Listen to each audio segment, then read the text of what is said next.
Permanent मिलेगी, ऐसा इसके लिए है क्योंकि एनसीईआरटी को रीड किए बिना आपको चैप्टर्स जो हैं वो समझ नहीं आने वाले। आपको बहुत सारी ऐसी चीजें हैं जिनके बारे में कोई अंदाजा ही नहीं लगेगा और वहां से क्वेश्चन उठकर आ जाएंगे और अब और ज्यादा आएंगे। I tell you why. जब आप एनसीईआरटी को रीड करोगे तो आपको सिर्फ और सिर्फ रीड करके काम खत्म नहीं करना है। आप एनसीईआरटी को रीड करते हो इसका मतलब ये है कि आप यहाँ पे वोकैब पे फोकस कर रहे हो। आप जब रीड करते हो you come across new words, आप नए नए वर्ड्स देखते हो। मुझे पता है बहुत सारे बच्चों को लग रहा होगा कि एनसीईआरटी को रीड करने का भी वक्त नहीं है, ऐसा नहीं है। आप मेरी एनसीईआरटी वाले वीडियोस चलाइए, एनसीईआरटी खोल लीजिए, मैं पूरा आपको वहां पे एक्सप्लेन कर रही हूँ, आप सिर्फ उसमें रीड करते रहिए। आपकी एनसीईआरटी आपको पता भी नहीं चलेगा हर चैप्टर कब कंप्लीट हो। अब क्या होता है जब आप अपने आंखों से एनसीईआरटी को निकालते हो, देखो मेरे को तो एनसीईआरटी याद है, मैं तो आराम से आपको ऐसे ही पढ़ा देती हूँ, है ना, कि बिना किताब के कोई दिक्कत ही नहीं है। बट क्या है ना, वो मेरा रिवीजन हो रहा है। आप कब पढ़ रहे हो? मैं एनसीईआरटी रीड भी आपके लिए कर देती हूँ। तो आप कब पढ़ रहे हैं? तो आपके पढ़ने के लिए आपका फोकस करना जरूरी है बहुत ही ज्यादा, कि आप एक बार रीड करेंगे तो उससे क्या क्या आउटपुट्स निकल कर आएंगे। सबसे पहला आपका फोकस जो है वो वोकैब पे जाएगा। आप कुछ ऐसे वर्ड्स देखेंगे जिनके बारे में आपको नहीं पता, जिनके मीनिंग आपको नहीं पता। ये वोकैब की बहुत ज्यादा जरूरत आपको पड़ने वाली है क्योंकि इससे रिलेटेड क्वेश्चंस आएंगे, एक्सट्रैक्ट बेस्ड एमसीक्यूज या वन वर्ड्स इससे पूछे जाएंगे। दूसरी चीज अगर हम देखें तो एनसीईआरटी रीड करने का एक फायदा है कि आप एक्सट्रैक्ट बेस्ड एमसीक्यूज और जो आपके वन मार्कर्स है उनके लिए सॉर्ट हो जाएंगे। एक्सट्रैक्ट बेस्ड एमसीक्यूज जो हैं या फिर आपके वन मार्कर्स जो हैं,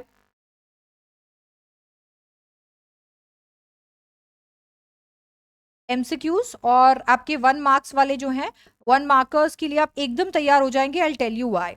एमसीक्यूज के अंदर आपको ऐसा तो नहीं है कि आपको एक पैसेज भी दे दिया, मतलब एक एक्सट्रैक्ट दे दिया, फिर एक क्वेश्चन दे दिया, 4 ऑप्शन दे दिए और आपको बोल दिया कि ये लो बेटा सिल्वर प्लेटर पे तुम्हारे लिए खाना है, आराम से खा लो।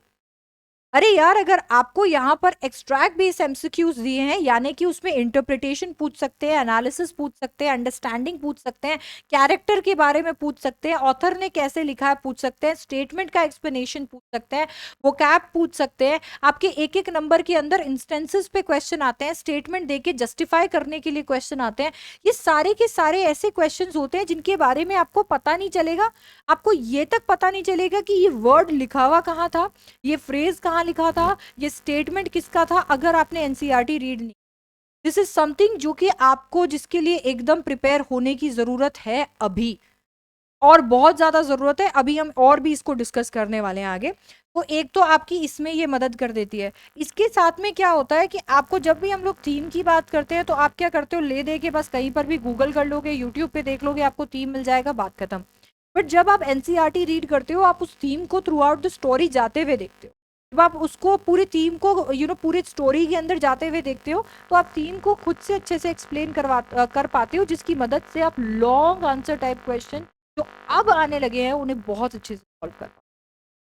अभी बाकी सारी चीजें छोड़ते हैं तो आपको ये बहुत अच्छे से अभी कर लेना है। एनसीईआरटी को एक बार रीड कर लो, चाहे कोई भी ऐसे वीडियो चलाकर, और फिर उसके बाद में रीड करते रहो ताकि आपको समझ में आते रहे। और इन सारी चीज़ों पे ध्यान देते रहो, कौन से स्टेटमेंट से क्वेश्चन आ सकता है, आपके वोकैब, आपके सारी चीज़ों से रिलेटेड चीज़ों को अंडरलाइन करते रहो ताकि वो जो रीडिंग है वो वेस्ट नहीं जाए। अच्छा, दूसरी चीज अगर हमने अभी यहाँ पर ये देख लिया है कि ठीक है मेरे को एनसीईआरटी रीड करनी है, दूसरा मेरा टिप क्या होगा, दूसरा जो मैं आपको कहना चाहती हूँ वो ये है कि यार आपको ना ये चीज ध्यान रखनी है कि क्योंकि अब वोकैब बहुत ही ज्यादा इंपॉर्टेंट हो गई है, आपने एनसीईआरटी वगैरह रीड करके रखी है, मैं आपको ये बोलूंगी कि आप वोकैब को लेकर एक जर्नल बना ही लीजिए। क्यों ना ऐसा कर लिया जाए कि एक किताब के अंदर सारे के सारे जो डिफिकल्ट वर्ड्स हैं उनके सिनोनिम्स, एंटोनिम्स या कोई भी ऐसी उससे रिलेटेड क्वेश्चन जो पूछा जा सकता है, बेसिकली इतना ही आता है मीनिंग, वो आप लिख लें। और ये जब आप कर लोगे, जो लिटरेचर की वोकैब आप कर लोगे, इससे फायदा ये होगा कि हो सकता है कि वो वर्ड्स आपको रीडिंग कॉम्प्रहेंशन पैसेजेस में भी देखने को मिल जाए, and then extract based MCQ में जो एक एक नंबर जाने वाले हैं वो भी नहीं जाए। हमारा एम 100 आउट ऑफ 100 पे है। बहुत सारे लोग कहते हैं लैंग्वेज में वो हो नहीं सकता, पर हो पाएगा, और होने के लिए आपको ये छोटी छोटी चीज़ों के ऊपर ध्यान देना पड़ेगा। तो आप वोकैब की एक जर्नल बना सकते हैं जिसकी मदद से आप अपनी वोकैब को एक तरफ रख सकते हैं और आपको उन वर्ड्स का आइडिया होगा, क्योंकि उसके बियॉन्ड तो वैसे भी कुछ नहीं आने वाला, आपके पास ऑलरेडी हर एक चीज़, राइट। तो दैट्स इट। अच्छा, इसके बाद में आपको ना एक चीज के ऊपर और ज्यादा इम्फोसिस करना पड़ेगा, वो ये है कि जब आप चैप्टर पढ़ रहे होते हो ना, तो आपका और बहुत सारे बच्चों का पूरा फोकस स्टोरी पे होता है। जैसा कि हम बचपन में किया करते थे, हमारा फोकस पूरा स्टोरी पे हुआ करता था। हम लोग सोचते थे कि इसी से क्वेश्चन बन के आएंगे, बट आपको पता है अब कैसे क्वेश्चंस आते हैं? अब आपके उसकी बस स्टोरी को छोड़ के हर चीज पे क्वेश्चन आ रहे हैं। They are talking about theme, you need to prepare your theme. आपने एनसीईआरटी अच्छे से पढ़ लिया, आपने वोकैब का जर्नल बना लिया, आप अपने थीम को प्रिपेयर कीजिए, आप टाइटल जस्टिफिकेशन वाले क्वेश्चन को प्रिपेयर कीजिए, आप ऑथर को प्रिपेयर कीजिए। आप ये तीन चीजों को तो अलग से प्रिपेयर कर ही लीजिए। अगर आपने सैम्पल पेपर देखा है तो आपने देखा होगा कि शॉर्ट आंसर टाइप क्वेश्चंस में इस बार ये वाले क्वेश्चन पूछे जा रहे हैं। तो इस बार ये वाले क्वेश्चंस पूछे जा रहे हैं, तो मेक श्योर कि थीम, टाइटल और ऑथर जो है वो आप एकदम से पक्का कर लीजिए। अच्छा, इसके बाद में आपकी फोर्थ जो सबसे इंपॉर्टेंट टिप अभी है, मतलब पूरे सैंपल पेपर को अगर हम देखते हुए चले, अभी फिलहाल जिस चीज पे आपको फोकस करना चाहिए वो है आपके वेरी शॉर्ट आंसर। जो वेरी शॉर्ट आंसर क्वेश्चन, ये वाले जो क्वेश्चंस है इन्हें आपको एकदम अच्छे से प्रिपेयर करना है बच्चावाड़ी। क्यों प्रिपेयर करना है मैं आपको बता देती हूँ, क्योंकि ये एक तो बीच में से उठ के आते हैं। एनसीईआरटी आपने रीड कर ली, वोकैब आपने बना ली, थीम, टाइटल, ऑथर आपने एक बार अच्छे से कर लिया, तो स्टोरी आपकी फिक्स है, वोकैब आपकी फिक्स है, टाइटल, थीम, ये सब हो गया। अब जो है, अब आपको very short answer type questions अच्छे से करने हैं। मैम आपको देंगी ये very short answer type questions, अब बिल्कुल चिंता मत करो। ये very short answer type questions आपके चैप्टर्स के बीच में से उठ के आने वाले हैं। ये ऐसे क्वेश्चंस हैं जो कि शायद आपको पता भी नहीं होंगे कहाँ से उठ के आए हैं, एक नंबर में ये आए हैं। तो सबसे पहली बात तो चैप्टर का चप्पा चप्पा आपको आना चाहिए इन क्वेश्चंस को करने के लिए। दूसरा, ये एक नंबर के क्वेश्चंस हैं जो कि आपको 20 वर्ड्स में ही आंसर करने हैं, तो आपको आपको आंसर लिखना भी आना चाहिए। अगर आप आंसर लिख नहीं रहे हो अच्छे से, अगर आपके वो 40 वर्ड में जा रहे हैं, तो वहां पर वैसे बेड़ा गर्क हो गया। तो इसके लिए very short answer type questions के लिए आपको बहुत प्रिपेयर रहना है, खूब जम के इनकी प्रैक्टिस करनी है जितना हो सके। मैं तो कहती हूँ very short answer type questions को अच्छे से प्रिपेयर करोगे ना, चैप्टर एकदम ऐसा लगेगा जैसे घोल के पी लिया, कि पूरे पूरे चैप्टर में से जितने भी क्वेश्चन आ रहे हैं सब आपने कर लिए, सब आपने लिख लिए एक एक लाइन में, तो आपको पता लगेगा कि मैंने जैसे मानो पूरा चैप्टर घोल के पी लिया। तो अभी फिलहाल स्ट्रैटेजिकली जो चीज को करने की जरूरत है लिटरेचर के अंदर, आपने एनसीईआरटी अच्छे से कर लिया, वो कैप पे फोकस है आपका, थीम, टाइटल, ऑथर पे आपका फोकस है, आपने very short answer type question अच्छे से कर लिए। जो नई नई चीजें आपको जो चेंज अभी हम लोग देख रहे हैं, पांचवा चेंज या पांचवा टिप जो चीज का आपको ख्याल रखना चाहिए, वो पांचवी चीज क्या है मैं आपको बताती हूँ। वो है आपके long answer question, long answer type questions. अब ये इसमें चेंज है, रुक जाइएगा, ऐसे मत सोचिएगा बस हो गया अभी चलो वीडियो छोड़ दो। ये सबसे बड़ा प्रॉब्लम है, सबसे बड़ा प्रॉब्लम ऐसा है। देखो, मैं हर साल जो है पिछले 9 सालों से एकदम रिलीव्ड होती थी, क्योंकि मुझे लगता था कि लॉन्ग आंसर टाइप क्वेश्चंस में से क्या ही गड़बड़ हो सकती है। लॉन्ग आंसर टाइप क्वेश्चन में क्या ही पूछा जा सकता है, डायरेक्ट आपसे क्वेश्चन पूछते हैं, आप ले दे के उस पर समरी लिख देते हो, बात खत्म हो जाती है। बट अब ये जो है बहुत ही प्रॉब्लम हो चुकी है। प्रॉब्लम इसके लिए हो चुकी है क्योंकि अब लॉन्ग आंसर टाइप क्वेश्चन में डायरेक्ट क्वेश्चन नहीं है। अगर आपने सैम्पल पेपर देखा हो, इसमें पैरेलल क्वेश्चंस पूछे जा रहे हैं। अब इसमें पैरेलल क्वेश्चंस पूछे जा रहे हैं। दैट मीन्स आपको क्या करना है, देखिए कुछ इस प्रकार से है कि अब आपने जैसे मान लीजिए आपके पास में लॉस्ट स्प्रिंग है, ठीक है, एक चैप्टर आपका लॉस्ट स्प्रिंग है और दूसरा आपका चैप्टर है मेमोरीज ऑफ चाइल्डहुड।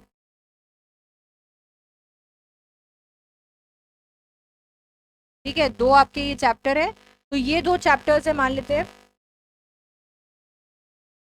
है ना। अब ये जो दो चैप्टर्स हैं इसके अंदर लॉ स्प्रिंग का थीम क्या है? लॉ स्प्रिंग का थीम भी है कि किस तरीके से लोगों से, बच्चों से उनका बचपन जो है वो छीन लिया गया। मेमोरीज ऑफ चाइल्डहुड में भी आप देखोगे कि थीम कहीं ना कहीं इसके अराउंड ही रिवॉल्व होता है कि किस तरीके से जदकारा सा या बामा से उनका बचपन छीन लिया गया, या क्या इंस्टेंसेस एक्सप्लॉइटेशन के उनके हुए। तो दोनों का जो थीम है उसके अंदर एक सिमिलैरिटी है। तो क्या होगा कि सिमिलर थीम्स को रख के आपसे क्वेश्चन पूछे जा सकते हैं, दोनों थीम्स को सिमिलर रख के क्वेश्चंस पूछे जा सकते हैं कि ये दोनों थीम बता दिया आपको और इससे कोई क्वेश्चन बना दिया, एक ये हो सकता है। दूसरा, इन दोनों के कैरेक्टर्स से क्वेश्चन आ सकते हैं, इन दोनों के कैरेक्टर्स से क्वेश्चन आ सकते हैं। कि भाई आपके ये दोनों कैरेक्टर्स हैं कि एक तरफ जो है लॉ स्प्रिंग में मुकेश है, जो कि ना गिव अप नहीं करता है, एकदम ऐसे अपने डिटर्मिनेशन से अपने सपने पूरे करने के बारे में सोचता है। और एक तरफ यहाँ पर मेमोरीज ऑफ चाइल्डहुड में बामा है, जिसका भी लाइफ का टर्निंग पॉइंट आता है जब उसे पता चलता है कि वो एक अनटचेबल है, और अगर इस सोसाइटी के अंदर उसे कुछ करना है तो उसे भी डिटर्मिनेशन से पढ़ाई करनी पड़ेगी, तभी वो कुछ कर पाएगी, और वो भी डिटर्मिनेशन से अपना नाम प्रूव करती है। तो कैरेक्टर्स के अंदर पैरेलल ड्रॉ करने के लिए बोला जा सकता है। अच्छा, कहीं ना कहीं कॉन्ट्रास्ट भी आपसे पूछा जा सकता है। जैसे मान लीजिए एक कॉन्ट्रास्ट आपको दे दिया गया, जैसे एक तरफ आप देखेंगे इंडिगो का चैप्टर है जिसके अंदर पूरी तरीके से पेट्रियोटिज्म, नेशनलिज्म दिखाया हुआ है कि किस तरीके से नेशन के लिए लोगों ने क्या क्या किया। एक तरफ आपका द एनिमी है, सदाव वाला चैप्टर है, जहां पर बताया गया है कि आपकी जो ड्यूटी है एज अ पर्सन, ठीक है, आपकी as a person, as a doctor, जो आपकी ड्यूटी है वो कितनी ज्यादा इंपॉर्टेंट थी कि उसे नेशनल सर्विस से भी ऊपर रखा गया, नेशनलिज्म से भी ऊपर रखा गया। तो एक कॉन्ट्रास्ट कैरेक्टर्स के बीच में, आइडिया के बीच में, सेंट्रल थीम के बीच में ड्रॉ करके आ सकता है। तो एक पैरेलल आपको दिया जा सकता है कि एक तरफ एक चैप्टर है, एक तरफ दूसरा चैप्टर है, एक तरफ उसका थीम है, एक तरफ उसका थीम है, इसकी स्टोरी, कैरेक्टर कैरेक्टर, और आपको उसका आंसर लिखना रहेगा 120 टू 150 वर्ड्स में। यहां पर देखा यह जाएगा कि आप कैसे दोनों थीम्स, दोनों कैरेक्टर्स, दोनों स्टोरीज को जस्टिफाई करते हो, एंड कीपिंग इन माइंड कि आपको क्या पूछा है आप उसे भी लिखते हो, और वो सब कुछ 120 टू 150 वर्ड्स में। बिलीव मी और नॉट, इसके लिए आपके समरीज काम नहीं आने वाले हैं।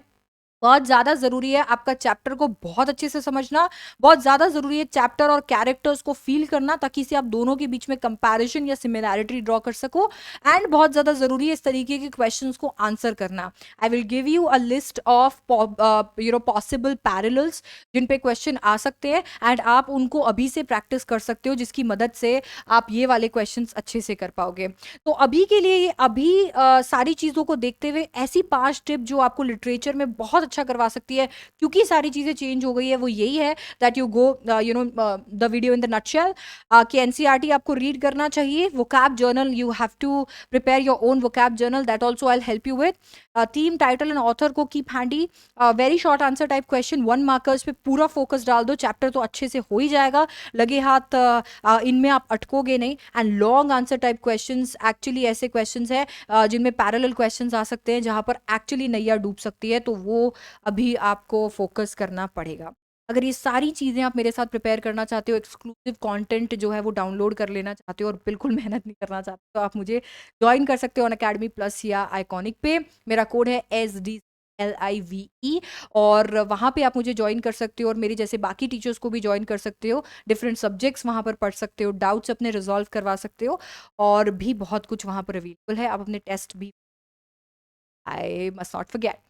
तो ये सारी की सारी चीज़ें हम लोगों ने अभी डिस्कस कर ली है। अगर आपको ये वीडियो पसंद आया होगा तो प्लीज़ इसे लाइक कर दीजिएगा, अपने फ्रेंड्स के साथ शेयर कर दीजिएगा, और चैनल को सब्सक्राइब कर लीजिएगा ऐसे और वीडियोस और टिप्स एंड ट्रिक्स के लिए। I will see you in my next. I love you guys, bye bye, take